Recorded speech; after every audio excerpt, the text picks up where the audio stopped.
So ఒక్కసారి ఆయన ఏం మాట్లాడుతున్నారో ఆయన మాటల్లోనే వినే ప్రయత్నం చేద్దాం.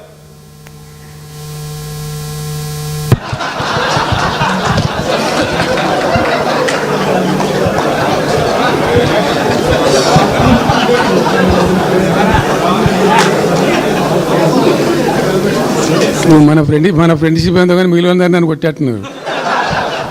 ఇంతమందిలో మీకు ఒక రావులే కనబడుతుంది.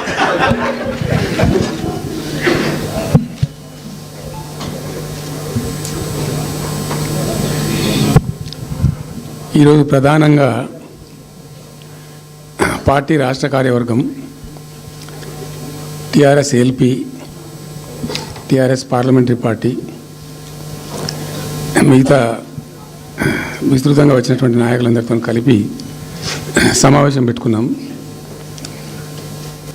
ప్రధాన కారణం, the main agenda of the meeting was Palamuru Rangareddy ఎత్తిపోతల పథకంలో ఈ రాష్ట్ర ప్రభుత్వం మరియు కేంద్ర ప్రభుత్వం కలిసి తెలంగాణకు చేస్తున్నటువంటి ద్రోహం, తెలంగాణకు తలపెట్టినటువంటి దుర్మార్గమైనటువంటి విధానం మీదనే చర్చ జరిగింది.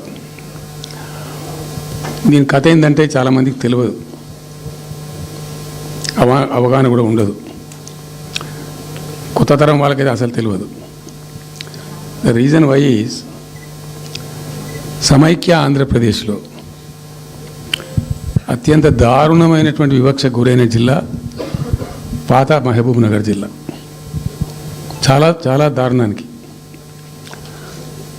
రీజన్ ఏంటంటే వనరులు లేక కాదు, వసతులు లేక కాదు. కృష్ణానది ప్రవేశిస్తదే మహబూబ్ నగర్ జిల్లాలో. సరే, ఇప్పుడున్న తెలంగాణ, అప్పుడు ఉన్న ఆంధ్రప్రదేశ్ మొత్తం చూస్తే కూడా 300 and above కిలోమీటర్స్ కృష్ణానది పారుతుంది కూడా మహబూబ్ నగర్ జిల్లాలో. 308 కిలోమీటర్లు పారుతుంది, 308 కిలోమీటర్స్ పారుతుంది. ఇది రెండు రాష్ట్రాలు కలిపి లెక్క చూస్తే కూడా. అయినా కూడా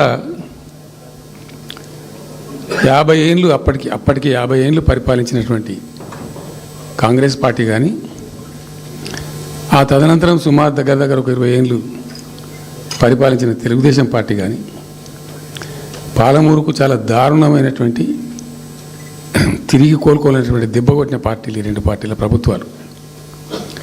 ఇది లోకమందరికి తెలుసు. ఆ జిల్లా యాక్చువల్లీ